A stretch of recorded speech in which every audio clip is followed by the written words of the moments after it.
I've mentioned more than once on this channel doing these music reviews and the community posts, plus and maybe even other videos not related to music, how much I obsess over and how much I revere, am envious of, and in awe of the creativity and the ferocity, the timing in history of the recording act, This Heat. This Heat used rock instruments. That is their claim to being a rock group. What happened was Charles Haywood was in a group called Quiet Sun, which you may know of as a project formed by Phil Manzanera of Roxy Music.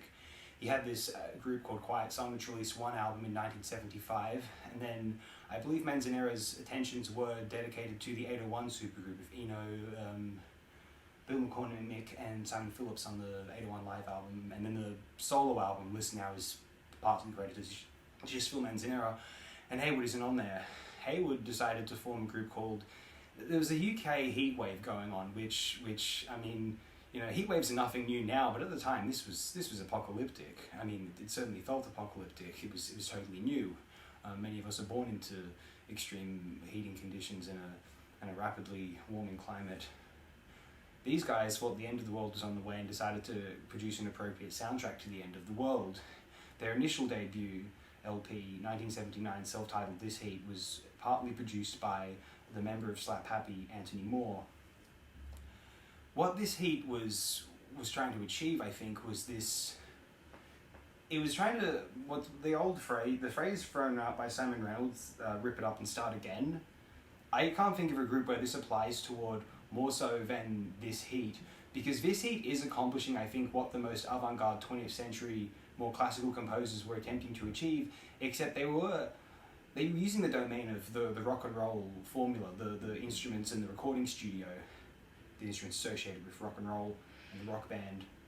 And why this was a potentially more, or I don't want to say necessarily a more interesting venue, but an equally or just very pivotal and distinct venture into avant-garde composition at this time, was because I think the rock group lent itself uniquely to experimentation within, I mean, rock and roll was avant-garde in the first place in the mid-50s, which is something that the post-punk groups wanted to kind of emphasize, like Swell Maps and like Why, I think wanted to emphasize how, I said this in my videos, I don't want to repeat myself too much, they wanted to emphasize the avant-garde abrasion that was rock and roll in the grand scheme of music theory, and emphasize this more so as an act of new novel modes of enjoying sound and arranged notes.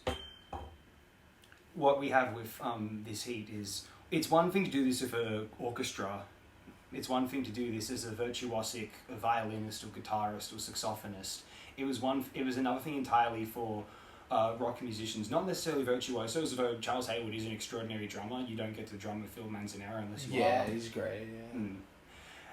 But what we had was a group which was, rock and roll lent itself to, given the genesis of the genre, rock and roll lent itself to experimentation. It lent itself to individuals jamming away and not even necessarily having the insecurities about. You can be a Sam Rivers, you know, a brilliant excuse me, I sincerely excuse me, sorry. That was in my throat for a while. Just cut it. We may as well. Someone like Sam Rivers experiments ferociously, and then, but he had the technical mastery and understanding first, you know, formal brilliant knowledge of music theory, someone like Frank Zappa does. But then we have a group like This Heat, which, I mean, may have had formal knowledge of music theory, but not in a strict, they weren't set down and imprisoned by it. They let their jamming and their senses mold these sessions, and the end result is, partly with the recording studio in mind, rock and roll lent itself uniquely, rock music lent itself uniquely to experimentation in production. If you're a jazz fan, if you're a jazz musician, you probably want as little production as possible. What the recording studio is there for is to get the best possible live performance you could get. That's what you get, you can do as many takes as you want. And that was the great function at one time, at least, and for probably even to this day, frankly, when jazz artists are going into the studio, is to have it precise, as clean, as live a sound as possible in the studio. And rock music, being non-virtuosic, a genre of mode of composition, lent itself to studio experimentation, pop music in general, lent itself to new avenues of exploring the recording studio as an instrument. And so in 1979, what was a more exciting prospect of experimental music rather than the tired old, orchestras, playing something that a composer had written out on a sheet? What was more interesting, primal, tribal, fantastic, and yet a sophisticated use of technology and genuinely experimental and new means of making music?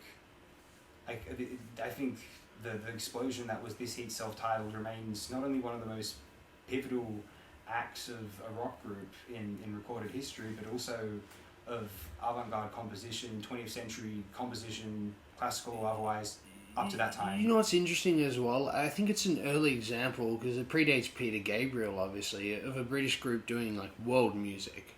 Because I feel their influences on the album are, like, a little bit of Chinese opera, a little bit of, like, African drums, a little bit of, like, there's a song about the Fall of Saigon. There's a real Eastern flavour. And yeah, you get the feeling that they were just trying to broaden their horizons. And, like, for such a rhythmic band, there's heaps of sections, Charles Haywood being, I guess, the band leader. There's heaps of sections without any percussion. It's kind of interesting, I think. They go for a real sort of different sound, especially in the post-punk scene. And it's weird how some of the tracks, like, I forget which, Horizon Pattern or whatever, one of those songs, or I forget what it's called, but it predates, like, that 90s electronic, like, IDM sort of stuff, like 15 years before, and it's kind of ridiculous how they're just messing about in the studio, like you mentioned, using rock instruments, and they predate, like, a form of electronic dance music. Yeah. Yeah, it's difficult to imagine an appropriate or equivalent piece of technology which, someone like Richard David James is using in the early 90s or late 80s at the very earliest. This sort of, This Heat were lucky to get access to the studio. I believe they're in the Cold Storage studio at this time. Probably, I think they're in there as early as 78. Okay. I could be wrong. I just assume maybe there's a different studio because of Anthony Moore's involvement. Maybe he had something set up. Okay. But again, I think there is another producer credited on this album and maybe on the next one. Don't hold me to that though. Maybe I'll research this. No, who cares? Everyone has a computer. It's a click away. That's the point. This is an opinion piece, and it's a damn fine album. That's my opinion. Yeah, my preliminary thoughts were essentially vomited and spewed up all there. Do you have anything else you want to share? Nah, other than it's one YouTube click away. Check it out. I wanted to share some. Well, if that's the case, I wanted to share maybe spew a little bit more about the group in general. I think I made a remark in a previous video that it's like music never really like paid attention. Like This Heat came out and music hasn't really paid attention to it because This Heat kind of. Oh, they're huge now. Now. Yeah. I just love the idea that This Heat recognized that this is all that could be done with musical rock instruments, and rock bands are yet to listen. Well, now they are because of the internet age, and it's This Heat's a very acclaimed album on places like Prog Archives or Rate Your Music. And so maybe people are now finally getting the idea. I love the idea of this bands like This Heat, Wire, and Small Maps being in the canon, because obviously the people who are really in on these groups, are making interesting rock music, like say R.I.P. Records groups in the 2000s, clearly inspired by Wire and Small Maps. But we need to emphasize This Heat even more so. So if there is going to be, I just love the idea of a group like This Heat being in the canon. Could really propel the imagination of future musicians and recording artists forward to a degree which has been, something that brazen and ferociously inventive in the canon, at the front of the canon, could be exactly the thing that any stagnant music scene, rock or otherwise, needs. I don't necessarily think the music scene is stagnant, although I think it's a. Remember the Mark Fisher thing of we took music from 2014 back to 1994, the 1994 listeners wouldn't be overly impressed. I think that was true of 2014 to 1994. I happen to think we've gotten to a point, we're not at 2024 yet, but I think by 2021 certainly we got to a point where we could send music back to 94 and impress 1994 listeners. I'm now unsure if we could impress 2004 listeners with music from 2023. Maybe. There certainly could be something very experimental and strange out there. There was a Little Ugly Mane track I was listening to the other day, which was blowing my mind, and it was astonishing me. I haven't enjoyed music that much in this sort of maybe a couple of weeks, let's say. Nice. Yeah, there's plenty going on still. The one recent recommendation I'd like to make is what's it called? Let me just pause the recording. Yeah, I was gonna say, don't pause the Yeah. recording. Yeah, This heat, very avant-garde and experimental at the time, but like you mentioned, they've been recognized and almost canonized recently, and that's because they just are so fucking amazing, and like, whilst being out there and avant-garde, they're still very accessible to people who love that sort of music, and they've become recognized as such, and sort of, I guess, re-narrativized as like an unknown band who were unappreciated by their scene, which is somewhat true. I think they had a few like pretty hardcore fans at the time. Obviously, people were buying their records, but they weren't echoing the Bunnymen or something like that, you know. Yeah. But as far as music, like you mentioned, avant-garde and like music technology has moved on so much from this album, but it's such an amazing, like, ahead of its time record for 1979, isn't it? Yes. Yeah, like I mentioned before, it predates something like a Richard D. James by like almost 20 years, you know, like that 20-year distinction you mentioned there.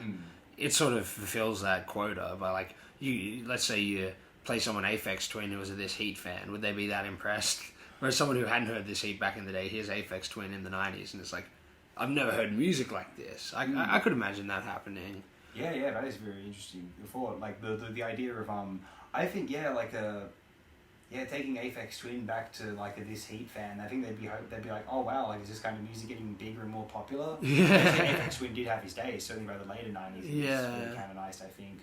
And I think if you took Aphex, I think the This Heat fans in the 90s would have been very, very ideally thrilled by some of the EDM scene. Where I'm not sure. Let me ask you. You know some people who were around in the UK at that time. Well, did they know of This Heat, or was it a group they were kind of becoming aware of later in the internet age? Yeah, a few people I've met who on, like, let's say I mentioned Echo and the Bunnymen, or even like say someone who's into something like the Fall. Yeah.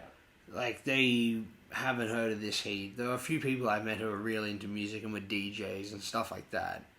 They know of This Heat, and like, I think they fit into a similar spot as like something like the Darude column of its day, where I think there's an infamous story of like the Darude column would play a gig, and even though they're on Factory Records alongside Joy Division, only like 15 people show up and no one cares. Wow, yeah. So I think This Heat were unfortunately in their day a bit like that, you know. They're not Echo and the Bunnymen, they're not Joy Division, but they're making this equally great music that is just sort of underappreciated, but like has fit now so well into this narrativized canon that the internet loves to do, you know. Yes. Because probably where it fits temporarily before movements that, you know, precedes movements later on, and probably accidentally influence the ether. Because I'm sure a lot of musicians, like, I wonder if Aphex Twin was a fan himself, but I wouldn't be surprised, to be honest. yeah, perhaps that's true. But I'm sure a lot of people making similar music, because the one I was going to mention was something like Fugazi. I remember being like into punk and hardcore punk as like a teenager, and like I thought Fugazi was some out there experimental as shit music, and then I heard this album for the first time and I was like, man, this is where it's at. Like it completely blows something like that out of the water. But it's interesting how I'm sure Fugazi never heard This Heat by This Heat, but are making a similar music, sort of similar style, about 10 years later. So I wonder if This Heat just transported these ideas into the ether. Maybe that's just a conclusion that eventually one would come to, trying to break down rock musicianship, like a post-rock sort of thing. Yeah. Because like Robert Fripp, this album as well, is like one of the early examples of post-rock. There's a few out there. Krautrock is similar to post-rock, you know, a few Faust albums, but really in like that sense, it starts with something like This Heat or the Robert Fripp experiments and, you know, and stuff like that. Yeah, it was funny and awesome you mentioned your kind of origin story with the group This Heat, because I was actually going to, because I remember you told me that was something very similar akin to that before, and I was going to kind of ask you to elaborate on that. That's fantastic and awesome that you did. Yeah. I was going to just quickly mention the album I was going to recommend is a great homage to an album we reviewed recently on Cosmic Criticism, ? the MF Doom food release, has a 2023 homage, which we listened to recently. Oh, that's pretty Mickey good. Diamond and Raoul Duke's Oroku Saki, which is it's I suppose Shredder. the artists of this album took to Shredder as Doom MF Doom took to Victor Von Doom, and there's a track on here known as Multiverse, which you described as the finest entry of the MCU. Yeah, easily. It was one of the greatest. It's possibly the song of the decade so far. I couldn't believe the finest lyrics I've heard in years, to be honest. Yeah, it makes so that whole awful MCU thing worthwhile. Yeah, it's just the idea of all these heroes living in a dilapidated, like their New York City being like the dilapidated, like, you know, New York City of like the kind of grimier hip hop. Yeah. And they bring it back to Frank Castle and the Punisher, so it's like all of Oh, New York really? is I didn't even notice that. Frank Castle's being evicted. I don't spoil the album anyone, because hearing that without knowing it was going to be there was extraordinary. Yeah. But, Yeah, it's good. Anyway, yes, so that's Oroku Saki by Mickey Diamond and Raoul Duke. I may even review it in the near future, but there's plenty of stuff I want to listen to that a few more times before I do, and there's plenty of stuff to get to in the meantime, including Deceit, the second album. Oh, yeah, Deceit, that was which good. There'll be a video on this featuring the two of us in the It'll near be right future. after, yeah. In any case, so I don't have anything else to say here, unless you want to share anything. Nah, check it out. Yes, listen to This Heat by This Heat if you haven't already, and if you need a frame of reference, think Henry Cow, Slap Happy, RIO, Universe Zero, Aksak Mabul. Fugazi, if they're interesting. Oh, hell yeah, there you go. Art Zoid. If any of those things appeal to you, if you're in the Sea of Tranquility world, in the Proxy world, and you like that stuff, I think they're again, This Heat, the second album, is quite highly rated on Prog Archives now, so, you know.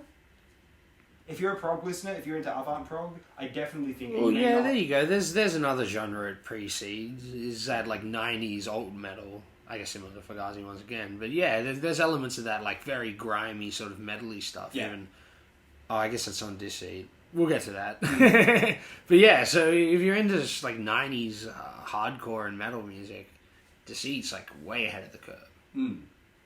Yeah, this phenomenal act ahead of its time, and a group which yeah, if you're if you're one who like tends to look up from a pedestal and then down at the punk rock world of the UK and that kind of later 70s, early 80s new wave thing, you think it's all just kind of no effort, whatever.